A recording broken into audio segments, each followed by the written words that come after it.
picking up a guitar for their own particular reason. And so for each individual, you just have to do what it is that you want to do, and don't let anybody tell you otherwise, bar none.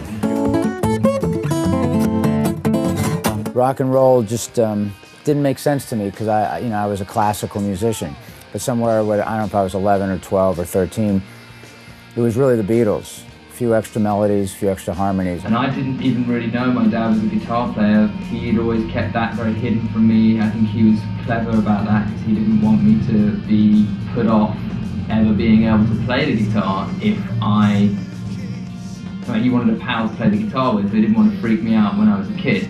I was never allowed to play with distortion or big effect pedals or anything. Some of the jazz stuff like Larry Coryell and Al Di Meono, they'd be playing like, you know. But I like the fire of rock players, you know, so that, you know, they'd dig in, it'd be like...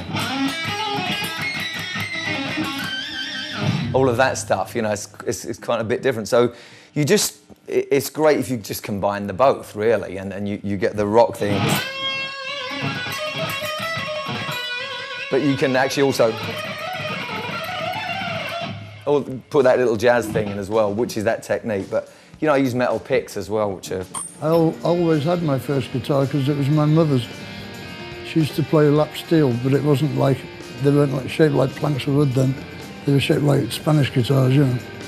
And she had one hanging on the wall for years, so I just took it down and put some strings on it, bingo.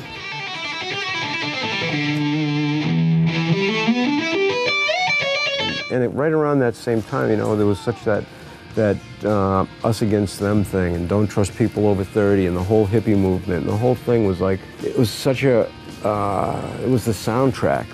That music was the soundtrack for so much of what was going on socially. Guys with slicked back hair, and it was all wrong. It was bad. It was the road to ruin. It was devil's music.